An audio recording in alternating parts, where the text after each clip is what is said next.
সকলকে শুভেচ্ছা জানিয়ে আজকের এই আলোচনা আমি শুরু করছি। আমার এই নতুন ব্লগের নাম রুদ্র ক্লাসেস। আমি ডক্টর সুশীল রুদ্র, একজন রিটায়ার্ড শিক্ষক, প্রফেসর। কলেজ এবং বিশ্ববিদ্যালয়ে পড়িয়েছি দীর্ঘদিন। বাংলা সাহিত্যের নানান দিক নিয়ে আমার এই ব্লগের মাধ্যমে ছাত্রছাত্রীদের যেসব সমস্যা রয়েছে সেগুলো আমরা সমাধান করার চেষ্টা করব। আমার ইচ্ছা আছে একদম নিম্ন স্তর থেকে উচ্চ স্তর পর্যন্ত সমস্ত বিষয়ের বাংলা এবং ইংরেজি, মূলত বাংলা, যেহেতু আমি অনার্স MA লেভেলে বাংলা পড়িয়েছি, বাংলার বিষয়টাই আমি বেশি গুরুত্ব দেব। তবুও আমাদের ইংরেজি সাহিত্য, সংস্কৃত সাহিত্য, অ্যারিস্টটলের পোয়েট্রিক্স এসব পড়তে হয়েছে, পড়াতে হয়েছে। আমরা সেসব বিষয় নিয়েও আলোচনা করব। আধুনিক কবিতা নিয়ে ছেলে মেয়েদের অনেক সমস্যা আছে। আধুনিক কবিতা তারা বুঝতে পারে না। আমরাও অনেক সময় বোঝার অস্পষ্ট থাকে আমাদের মধ্যেও। তার ভাষা, তার ভঙ্গিমা, তার মধ্যে যে সমস্ত কারুকার্য, সেগুলো বুঝতে একটু সময় লাগে, তার অর্থ অনুধাবন করতে একটু সময় লাগে। তা আমার এই রুদ্র ক্লাসেসে এক একটি পর্বে আমরা সেসবের আলোচনা করার চেষ্টা করব। অনেক বিষয় আছে যেগুলো ছাত্রছাত্রীরা বুঝতে অসুবিধা হয়। এখন প্রায় প্রত্যেক পরীক্ষাতেই, সে SSC হোক, সেট হোক, নেট হোক, বা নিচের স্তরে 9, 10, 11, 12, সর্বত্রই এমন কিছু বিষয় আছে যেগুলো প্রায় কমন। যেমন ছন্দ, যেমন ভাষার ইতিহাস, 11-12-এও আছে, আবার কলেজ স্তরে আছে, বিশ্ববিদ্যালয় স্তরে আছে। বিশ্ববিদ্যালয় অনেক ব্যাপকভাবে আছে, কলেজ স্তরে অনেকটাই আছে। আমাদের সময় বিদ্যালয় স্তরে পড়ানো হতো কারক, বিভক্তি ইত্যাদি সমস্ত ব্যাকরণ। এখন কলেজ স্তরেও দিয়ে দিয়েছে। কলেজ স্তরে মেজর, মাইনর যারা আছে বা ইন্টারডিসিপ্লিনারি যারা ছাত্ররা যারা, তাদেরকে এসব পড়তে হয়, আমাদেরকে পড়াতে হয়। স্বাভাবিকভাবেই সেই সব বিষয় নিয়ে অনেক নতুন নতুন সিলেবাসও এখন আসছে। নতুন যে পরীক্ষা পদ্ধতি, সেখানে 1 নম্বর, 2 নম্বর, 5 নম্বর, 10 নম্বর, এইভাবে সব ভাগ করে প্রশ্নগুলো তৈরি হয়। একটা সময় ছিল যখন আমরা বড় আকারের প্রশ্ন লিখতে হতো, 5টা প্রশ্ন লিখতে হতো, 5 × 100। পরীক্ষাগুলোও খুব দেরিতে দেরিতে হতো, 6 মাস অন্তর পরীক্ষা হতো না। বিশ্ববিদ্যালয়ে আমরা 2 বছর পরে MA পরীক্ষা দিয়েছি। MA যে ফাইনাল এক্সাম, একটাই এক্সাম 2 বছর পরে। এখন তো সেমিস্টার পদ্ধতি, অনেক সুবিধা হয়েছে। ছাত্রদের যে সমস্ত অসুবিধাগুলো আমি দেখেছি, তার মধ্যে ছন্দ, অলঙ্কার, ভাষাতত্ত্ব, ব্যাকরণ, এছাড়া কাব্যতত্ত্ব, সৌন্দর্যবাদ ইত্যাদি ইত্যাদি যেগুলো আছে, অ্যারিস্টটলের পোয়েটিক্স, ইংরেজি সাহিত্যের ইতিহাস, সংস্কৃত সাহিত্যের ইতিহাস, বাংলা কবিতাগুলো অনুধাবন করতে অসুবিধা, আগেই বলেছি। এছাড়া অনেক ছোট গল্প আছে, অনেক আধুনিক লেখকদের উপন্যাস সিলেবাসে এসছে বিভিন্ন বিশ্ববিদ্যালয়ে। আর আমাদের কোর্সে ইংরেজি সাহিত্যের কোনো লেখকের সঙ্গে আমাদের বাংলা সাহিত্যের লেখকের মিল অমিল এরকম সিলেবাস নজরুল বিশ্ববিদ্যালয়ে এসছে। আমরা অন্য দু একটি বিশ্ববিদ্যালয়ে প্রেসিডেন্সিতেও বোধহয় এ ধরনের আছে। বাংলা সংস্কৃতি নিয়ে আলোচনা সেখানে আছে। বাংলা সংস্কৃতির ব্যাপারে বাঙালির জাতিসত্তা, তার সংস্কৃতি, কৃষ্টি, বাঙালি কিভাবে আস্তে আস্তে বাঙালি হয়ে উঠল একটা স্তর থেকে আজ অব্দি, সেসব আলোচনা আমাদের এই ব্লগের মধ্যে থাকবে, ব্লগের বিষয় হবে। বাংলা সাহিত্য একটা বিরাট স্প্যান, বিরাট তার মধ্যযুগ, তার আগে প্রাচীন যুগ, তারপরে আধুনিক যুগ। মধ্যযুগের মধ্যে পদাবলী সাহিত্য খুব উল্লেখযোগ্য একটা পরবর্তীতে আমরা মুকুন্দরামের চণ্ডীমঙ্গল, ভারতচন্দ্রের বিদ্যাসুন্দর, অন্নদামঙ্গল, এবং তারপরে আমরা আধুনিক যুগের সূচনা মাইকেল থেকে কাব্যে, নাটকে, বঙ্কিম সূচনা করেছেন উপন্যাস, এবং বাংলা গদ্যের জন্মও কিন্তু আধুনিক কালে। হোটেলিয়াম কলেজ থেকে, শ্রীরামপুর মিশন থেকে কিভাবে বাংলা গদ্য, বাংলা ছাপা খানা তৈরি হলো, তারপরে বাংলা গদ্যের প্রসার ঘটল। কবিতার একটা ধারা ছিল বহু বছর ধরেই, বহু কাল ধরেই ছিল। কবিতা বাঙালির আত্মার সঙ্গে জড়িত, তার রক্তের সঙ্গে উৎসারিত হয়, চেতনার অনুভবের সঙ্গে জড়িত, অন্বিষ্ট বলা যেতে পারে। তো যাই হোক, আজকের আমার প্রথম দিনের যে ব্লগ, সেই ব্লগে আমরা ছন্দ নিয়ে আলোচনা। ছন্দ, আমি দেখেছি ছন্দ নিয়ে অনেকের ভীতি আছে, তারা দুর্বলতা প্রকাশ করে। কেউ কেউ ভালো পারে, কেউ কেউ ভালো পারে, আমি সকলকেই বলছি না, কেউ কেউ ভালো পারে, কিন্তু সমস্যাও থাকে কারো কারো। আমরা সেদিকে তাকিয়েই সে ছন্দের আলোচনা আজকে শুরু করব। এক একদিন এক একটা বিষয় থাকবে,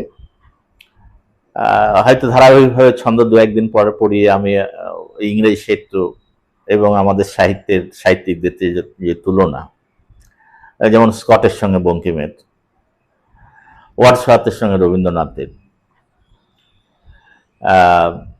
টমাস হার্ডির সঙ্গে তারাশঙ্কর বন্দ্যোপাধ্যায়ের, এইরকম বিভিন্ন জনের, টি.এস. এলিয়টের সঙ্গে জীবনানন্দ দাশের, বিষ্ণুদের, এমন সব আলোচনা আমি গল্প ছলে তোমাদের বলবো, তোমরা শুনবে, ভালো লাগবে, আশা করছি ভালো লাগবে। ছন্দ নিয়ে ধন্দ না করে আমাদের শুরু করা যাক। ছন্দ একটা কবিতা দিয়েই শুরু করা যাক। আমরা কবিতা আবৃত্তি করি তো, নীল নব ঘনে আশার গগনে তিল ঠাই আর নাহিরে, ওগো আজ তোরা যাসনে ঘরের বাহিরে। নীল নব ঘনে আশার গগনে তিল ঠাই আর নাহিরে। এই যে বলছি, দেখো বলার সময় আমাদের কোথাও কোথাও জ্যোতি পড়ছে, কোনোটা লঘুজ্যোতি, কোনোটা অর্ধজ্যোতি, কোনোটা পূর্ণজ্যোতি পড়ছে।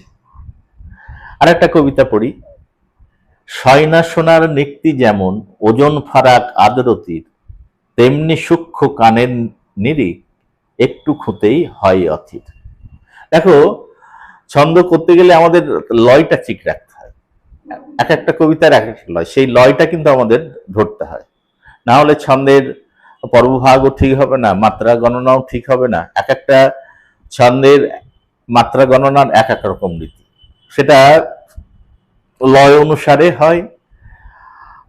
এবং ছন্দের ভেতরে যে ধ্বনিত্ব শিল্প ছন্দ, ধ্বনি এবং অক্ষর, বা যাকে আমরা ছন্দের ভাষায় বলছি দল, সেগুলো কখনো একমাত্রা কখনো দুমাত্রা হয়। আমাদের পড়ার উপর সেগুলো নির্ভর করে, লয়ের উপরও নির্ভর করে। কোনোটা দ্রুতলয়ে পড়তে হয়, কোনোটা মধ্যলয়ে পড়তে হয়, কোনোটা আবার ধীর লয়ে পড়া হয়। এই যে শেষের যে কবিতাটা পড়লাম সত্যেন্দ্রনাথ দত্তের, সয়না সোনার নিক্তি যেমন ওজন ফারাক আদরতির, তেমনি সূক্ষ্ম কানের নিরিখ একটু খুঁতেই হয় অথির। এই যে কবিতা, দেখো এখানে আমরা নির্দিষ্ট জায়গায় জায়গায় থেমেছি। ভূতের মতন চেহারা যেমন নির্বোধ অতি ঘোর, যা কিছু হারাই গিন্নি বলেন কেষ্টা বেটাই চোর। এই যে ভূতের মতন, থামছি আমি, একটু থামতেই হচ্ছে আমাকে, বাকযন্ত্রকে বিশ্রাম সে পাচ্ছে, দিতে হচ্ছে। ভূতের মতন চেহারা যেমন নির্বোধ অতি ঘোর, যা কিছু হারাই গিন্নি বলেন কেষ্টা বেটাই চোর। সুতরাং এই যে আমরা দেখতে পাচ্ছি আমাদের আমাদের একটা ভাষার চলবার একটা নিজস্ব ভঙ্গি আছে। আমাদের ভাষার নিজস্ব চলবার প্রত্যেক ভাষারই আছে, শুধু আমাদের ভাষা কেন, সব ভাষারই একটা চলন আছে, নিজস্ব চলার গতি আছে, ভঙ্গি আছে। আমরা যখন সেই ভঙ্গিটাকে অনুসরণ করি তখন দেখব তার মধ্যে একটা নৃত্য, একটা দোলা, সেটাই হচ্ছে প্রকৃত ছন্দ। এটা ভাষার উচ্চারণ অনুসারে ছন্দ যখন নিয়মিত হয় তাকেই আমরা বলবো স্বাভাবিক ছন্দ। ভাষার উচ্চারণ, এই উচ্চারণ এবং শ্রবণ, শ্রুতি, এই দুটোর গুরুত্ব কিন্তু অপরিসীম। আমাদের ছন্দ পড়তে গেলে এই ধারণাটা রাখতে হবে। অজস্র কবিতা তোমরা পড়বে, আধুনিক কবিতা পড়বে, রবীন্দ্রনাথের কবিতা পড়বে, এমনকি বৈষ্ণব পদাবলী পড়েও আমরা কিন্তু তারও একটা ছন্দ আছে, চর্যাপদেরও ছন্দ আছে। আমাদের প্রাচীন যে সাহিত্য চর্যাপদ বা মধ্যযুগের যে সাহিত্য, পদাবলী সাহিত্য, সেগুলো পড়তে গেলেও আমরা একটা ছন্দ পাব। কবিরা সেই ছন্দ দিয়েই কিন্তু আমাদের মন প্রাণ, আমাদের অনুভবকে নাড়িয়ে দিতে। যেমন ধরো প্রাচীন মাত্রাবৃত্ত ছন্দ, প্রাচীন মাত্রাবৃত্ত ছন্দ কিন্তু অনেকে এটা ভুল করে অনেক সময়। যেমন ধরো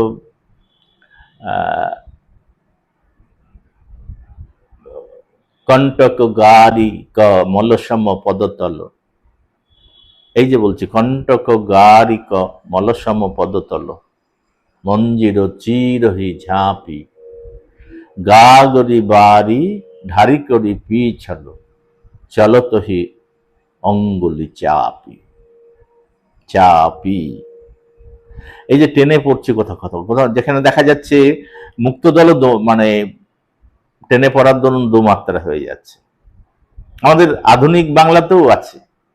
বন্দে মাতরম গানটা তোমরা যখন পড়বে তখন দেখবে, বা জনগণ মনয়োধি নায়ক জয় হে, জনগণ মনয়োধি নায়ক জয় হে, ভারত ভাগ্য বিধাতা। এই যে যেখানে যেখানে আমি একটু টেনে বলছি, আমি টেনে বলছি, আমি জোর করে বলছি তা নয়, কিন্তু জনগণ মনয়োধি নায়ক জয় হে, নায়ক জয় হে। এখানে দেখতে পাচ্ছি যে প্রাচীন মাত্রাবৃত্ত রীতি, আমরা সেটাকে আধুনিক কালেও আমরা এই রীতিকে অনেক সময় ব্যবহার করার চেষ্টা করেছি। রবীন্দ্রনাথ নিজেও কিন্তু বৈষ্ণব পদাবলীর অনুকরণে ভানুসিংহের পদাবলী যে গানগুলো তিনি লিখেছিলেন, সেখানেও দেখব এই ধরনের ছন্দের উপস্থিতি। তা ছন্দ হচ্ছে কবিতার অন্তরের চলার বা নৃত্যের রূপটা। শব্দগুলো, ধ্বনিগুলো আমরা পাশাপাশি বসিয়ে আমরা একটা কবিতার পংক্তির মধ্যে দিয়ে একটা নৃত্যের অনুরণন শুনতে পাচ্ছি। এই যে নিয়মিত চলা, ধ্বনির এই যে নিয়মিত চলন, এবং তার মধ্য দিয়ে আমাদের মন প্রাণ কান সবই আকৃষ্ট হচ্ছে। কানের ভিতর দিয়ে মরমে পশিল গো, আকুল করিল মোর প্রাণ। এই যে আমরা বলি যে কবিতা ঠিক মতন পড়া না হলেও কিন্তু ঠিক মতো পড়া মানে ঠিক মতো ছন্দটা ধরে ধরে পড়া, তবেই তো কবিতার অর্থ আমরা বুঝতে পারি। সুতরাং এই ছন্দ, আমাদের মানুষের যেমন বিভিন্ন অঙ্গ আছে, ছন্দেরও কিন্তু এরকম বিভিন্ন অঙ্গ আছে। কবিতার লাইনগুলো আমরা যখন দেখি তখন তার যে বিভিন্ন অঙ্গ, তার কথা আমরা জানতে পারি। আমরা যদি কবিতার লাইনটা একটু এলোমেলো করে পড়ি, ছন্দ হবে না। ঠিক মতন জায়গায় ধ্বনিগুলো বসালেই তবেই কিন্তু ছন্দ হবে। এর উপাদানগুলো কি কি? ধ্বনি, বর্ণ, দল বা অক্ষর। দল দুরকম, মুক্ত দল এবং রুদ্ধ দল। মুক্ত দল কোনগুলো? যেগুলো আমরা সরাসরি উচ্চারণ করার সময় একঝোঁকে যেটুকু উচ্চারণ করছি সেটাই দল। নির্বাক, নির্বাক, নির একটা দল, বাক একটা দল। অমল, অমল, অ একটা দল, মল একটা দল। অ, আ, হস্যই, হস্যু, এ, ও, অ্যা, এইগুলো থাকলে মুক্ত দল। আর যেগুলো উচ্চারণ একটু ক্লোজ ভায়েল, আমরা যেটা বাংলায় গ্রামারে বলি না, ক্লোজ ভায়েল, উচ্চারণ করতে গিয়ে আমাদের বাধা পাচ্ছে, ধ্বনিটা পূর্ণ উচ্চারণ হচ্ছে না। বাক, অ বলছি আমি, তখন অ পুরো বলছি, আমাদের শ্বাসযন্ত্রের কোথাও বাধা পাচ্ছে না। অ, আ, কি কি আছে? অ, আ, হস্যই, হস্যু, এ, ও। আর একটা আছে যেগুলো আমরা বর্ণের মধ্যে পাই না, বাংলা বর্ণের মধ্যে পাই না, কিন্তু আমরা উচ্চারণের সময় সেটা অনুভব করি। কিরকম? এমনও দিনে তারে বলা যায়, এমনও ঘন ঘোর বরিশায়। এমনও, এই জফলা আকার, এই উচ্চারণটা হচ্ছে, কিন্তু আমাদের বর্ণের মধ্যে এটা নেই। কিন্তু আমরা এ, ম, দন্তন্য এমন বলছি, একটি বলছি, এক বলছি, কিন্তু আবার একও বলছি। এমনও দিনে তারে বলা যায়, এমনও ঘন ঘোর বরিশায়। এই যে এমনও দিনে তারে, এই অবধি একটা পর্ব, বলা যায় আর একটা পর্ব। এমনও দিনে তারে বলা যায়, এমনও ঘন ঘোর বরিশায়। এই আমি পড়ার সঙ্গে সঙ্গে তোমরা যেমন মুক্ত দল, রুদ্ধ দল বুঝতে পারছো, ঠিক তেমনি পর্বভাগটাও তোমরা বুঝতে পারবে। যেখানে আমরা বিশ্রাম নিচ্ছি সেখানে কিন্তু পর্বভাগ করছি। দল অনেকটা, দলের কথা প্রসঙ্গে আমরা আলোচনা যখন করছি, দলটাকে অনেকটা ইংরেজি সিলেবলের মতো। সিলেবল তোমরা নিশ্চয়ই বোঝো। ধরো একটা ইংরেজি শব্দ অ্যাটেনশন, অ্যাটেনশন, পারসেপশন, মেটিকুলাসলি, কুলাসলি, এইরকম যে আমরা উচ্চারণ যখন বলছি, ডিভিশন, ডিভিশন, ডি একটা, DID, V, VI, SI, ON, division, এইভাবে উচ্চারণ করে আমরা লিখে তো ইংরেজি বানান লিখি। Attention, attention. ঠিক তেমনি বাংলা ছন্দের ক্ষেত্রেও যখন তোমরা কবিতার লাইনগুলো পড়বো আমরা যখন, তখন দেখব যে শব্দগুলো উচ্চারণ কিভাবে হচ্ছে, এবং এই উচ্চারণটা ঠিক মতন হলেই কিন্তু কোনটা মুক্ত দল কোনটা রুদ্ধ দল তোমরা বুঝতে পারবে। চ, লোন, দুটো দল আছে, চ, অ আসছে, আর লোন, লোন, দেখো একটা জিভটা আমার গিয়ে ঠেকে যাচ্ছে, লোন। এই যে কে বল, কখন, কখন যখন বলি কখন, বিকেল, বিকেল বেলা, বিকেল, এই যে ব্যা, ব্যা, এটা মাথায় রাখতে হবে। উচ্চারণটা আমাকে কানে শুনতে হবে, বলার সঙ্গে সঙ্গে আমার যেন কানে অনুভবটা হতে পারে যে অ আছে না ও আছে না আ আছে না এ আছে, এই কটা মুক্ত দল, এগুলো এগুলো মুক্তস্বর, এগুলো কোথাও কিন্তু বাধাপ্রাপ্ত হয় না, সরাসরি বেরিয়ে আসে। বাকি যেগুলো বাধা পাচ্ছে, বি কেল, কেল, কেল, দেখো জিভটা উপরে গিয়ে ঠেকছে, কেল তালুতে গিয়ে ঠেকছে, বিকেল, বামন, ব্রাহ্মণ, স্কুল, ইস, এখানে ই আছে কিন্তু এটা উচ্চারণ হচ্ছে ইস, স্কুল, দুটোই রুদ্ধদল। চাঁদের মতো চিহ্ন দিয়ে চন্দ্রাকার, হাফচন্দ্র যেটা দেখি আমরা, অর্ধচন্দ্র, ওই রকম চিহ্ন মাথায় দিয়ে আমরা মুক্ত দলের চিহ্ন দিই, আর একটা ড্যাশের মতন এরকম এরকম ড্যাশের মতন একটা চিহ্ন দিয়ে মাথার উপরে, সেটা আমরা চিহ্নিত করি রুদ্ধদল হিসাবে। মূলত রুদ্ধদল মুক্ত দল একমাত্রা, প্রায় সর্বত্রই একমাত্রা, কখনো কখনো রেয়ার কেসে, বিশেষ করে প্রাচীন মাত্রা বৃত্ত বা এই জনগণমন আমি পড়ে শোনালাম, এইসব ক্ষেত্রে আমাদের উচ্চারণটা ভালো করে দেখতে হবে, এবং সেগুলোর মধ্যে এই জাতীয় যেগুলো সঙ্গীতে সুর আছে, জনগণমন একটা গান, এইটার মধ্যে কিন্তু আমরা একটা দীর্ঘ মুক্তদলই উচ্চারণ হচ্ছে, কিন্তু সেটা টেনে হচ্ছে, তখন ওটা রুদ্ধদলের মাত্রা পাচ্ছে, দু মাত্রা পাচ্ছে।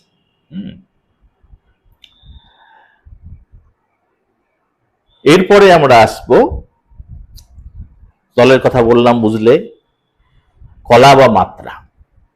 কলা বা মাত্রা কি? একটা ধ্বনি উচ্চারণ করতে যে সময়টুকু, এটাকে মেজারমেন্ট বলছি। এই যে টাইমটা লাগছে আমার, এই টাইমটাই হচ্ছে একটা পরিমাণ, পরিমাণের একক। আমরা দেখতে পাচ্ছি যে কলা হচ্ছে পরিমাণের একক, অর্থাৎ কলা এটা পরিমাণের, মানে ঠিক একক বলবো না, কলা হলো উচ্চারিত ধ্বনির ক্ষুদ্রতম পরিমাণ। কলা হলো উচ্চারিত ধ্বনির ক্ষুদ্রতম পরিমাণ। প্রভুচন্দ্র এটার সংজ্ঞা দিয়েছেন এইভাবে যে এক একটি হ্রস্বদল উচ্চারণকালে কণ্ঠ থেকে যতটুকু ধ্বনি নিঃসৃত হয় তাকে বলা হয় কলা। এক একটি হ্রস্বদল, হ্রস্ব, আমরা যেটা মুক্ত বলছি ওটাই হ্রস্ব, উচ্চারণ করে যে কণ্ঠ থেকে যতটুকু ধ্বনি নিঃসৃত তাকে বলা হয় কলা। এই যে উচ্চারণ, এইটাই কিন্তু আসল।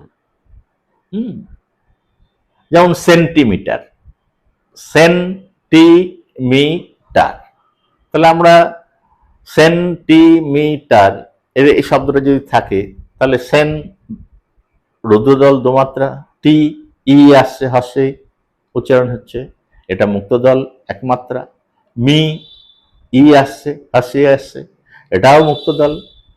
টার, মিটার, টার একটা হস যুক্ত উচ্চারণ হচ্ছে, হসন্ত যুক্ত উচ্চারণ হচ্ছে, টার। এরপরে আমরা চলে আসবো ছেদ বা জ্যোতি। জ্যোতির কথা আমি আগেই শুরুতেই একটু বলেছি তোমাদের। জ্যোতি যেখানে যেখানে আমরা থামছি, বিশ্রাম, জ্যোতির আর এক নাম হচ্ছে বিশ্রাম। কিরকম বিশ্রাম? চন্দ্র যখন অস্তে নামিল তখনও রয়েছে রাতি, পূর্ব দিকের অলস নয়নে মেলিছে রক্তভাতি। চন্দ্র যখন অস্তে নামিল তখনও রয়েছে রাতি, পূর্ব দিকের অলস নয়নে মেলিছে রক্তভাতি। এই যে চন্দ্র যখন অস্তে নামিল তখনও রয়েছে, এগুলোর পরপর আমরা কিন্তু থামতে বাধ্য হচ্ছি, ঠিক মতন পড়লে আমরা এখানে থামছি। হ্যাঁ, তাহলে এই এই যে আমরা কখনো আমরা এটা কমা ব্যবহার করি অনেক সময় গদ্যের ক্ষেত্রে, যেখানে থামি। আমাদের পূর্ণচ্ছেদ বাদ দিয়েও কিন্তু, পূর্ণচ্ছেদটা হচ্ছে বিরতি, একদম বিরতি, কিন্তু তার আগেও কিন্তু আমরা কিছু কিছু জায়গায় থামি। এই থামাটাই হচ্ছে, এটা আবশ্যক, এটাকে প্রয়োজন আছে। সুতরাং যেমন একটা জায়গায় রবীন্দ্রনাথের একটা লাইন আমরা উচ্চারণ করতে পারি, সেখানে আমরা দেখতে পাবো কোথায় কোথায় থামার দরকার আছে। সেদিনের আনন্দ আজও যখন মনে পড়ে তখন বুঝিতে পারি, কবিতার মধ্যে মিল জিনিসটার এত প্রয়োজন কেন। সেদিনের আনন্দ আজও যখন মনে পড়ে তখন বুঝিতে পারি, কবিতার মধ্যে মিল জিনিসটার এত আয়োজন। একটা জায়গায় যদি কমা দাও এবং একটা জায়গায় পূর্ণচ্ছেদ দেয়া আছে, এই দুটোই দিলেও বুঝতে পারছি, কিন্তু যদি আরেকটু ভালোভাবে গভীরভাবে পড়ো দেখবে বাক্যটি যখন পড়বে, ভালোভাবে পড়বে, তখন ওই দুটো জায়গা ছাড়াও আবার কোথাও কোথাও থামতে হচ্ছে। কোথায় কোথায় থামতে হচ্ছে? সেদিনের আনন্দ আজও যখন মনে পড়ে তখন বুঝতে পারি, কবিতার মধ্যে মিল জিনিসটার এত প্রয়োজন কেন। সুতরাং এই থামাগুলো আছে। আমরা গদ্যের ক্ষেত্রে এত থামাতে আমরা কোনো করি না, চিহ্ন বসাই না, কিন্তু কবিতার ক্ষেত্রে কিন্তু চিহ্ন না বসালেও আমরা পর্ব ভাগ করি। জ্যোতি, অর্ধজ্যোতি, লঘু জ্যোতি, এগুলো আমরা দেখি আছে। চন্দ্র যখন, চন্দ্র এই যে এরপরেও একটা জ্যোতি দেওয়া যায়, সেটাকে কিন্তু আমরা একদম লঘু জ্যোতি বলতে পারি। কিন্তু তার থেকে বড় জ্যোতি হলো চন্দ্র যখন, অর্ধজ্যোতি। অন্তে নামিল, অর্ধজ্যোতি। তখনও রয়েছে, অর্ধজ্যোতি। রাতি, পূর্ব দিকের, অর্ধজ্যোতি। অলস নয়নে, অর্ধজ্যোতি। মেলিছে রক্ত ভাতি। তো এইভাবে আমরা দেখতে পাচ্ছি যে ছেদ বা জ্যোতি, ছেদ যাকে আমরা বলছি গদ্যে, আমরা কবিতার ক্ষেত্রে যখন ছন্দের উচ্চারণ করছি তখন দেখব সেগুলো কোথাও না কোথাও শ্বাসযন্ত্রকে, আমাদের বাকযন্ত্রকে বিশ্রাম দিতে হচ্ছে। এই যে বাকযন্ত্রকে বিশ্রাম দেওয়াটা কি বলছে? জ্যোতি। পূর্ণ জ্যোতি হচ্ছে কোথায়? যখন চলেছে তরণী মোর শান্ত বায়ু ভরে, এটা পূর্ণ জ্যোতি। একদম শেষে গিয়ে চলেছে তরণী মোর শান্ত বায়ু ভারে, বায়ু ভরে, চলেছে তরণী মোর শান্ত বায়ু ভরে। এখানে যখন পূর্ণচ্ছেদ দিচ্ছি এটা পূর্ণ জ্যোতি। আবার দেখো এটা এক লাইনে পূর্ণ জ্যোতি হলো, আবার অনেকগুলো লাইনের পরে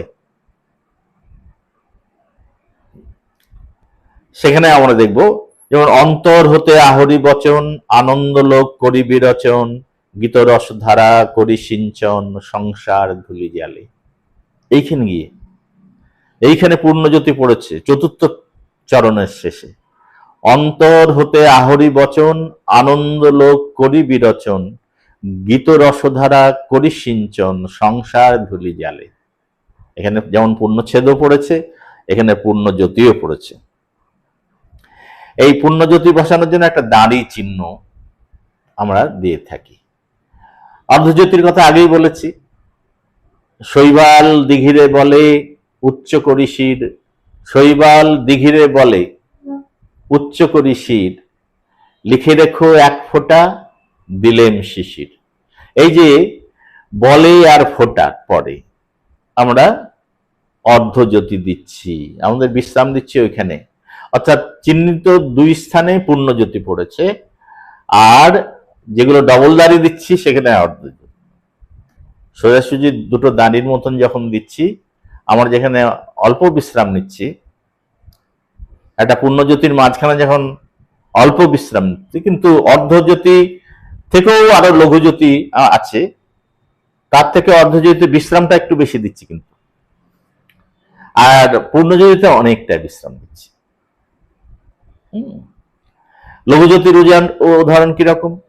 হাজার হাজার বছর কেটেছে, কেহ তো করনি কথা, কহেনি কথা। এই যে হাজার হাজার বছর কেটেছে, হাজার হাজার বছর কেটেছে, এখানে অর্ধজ্যোতি, বছর কেটেছে পরে, কিন্তু হাজার হাজার এখানে লঘুজ্যোতি।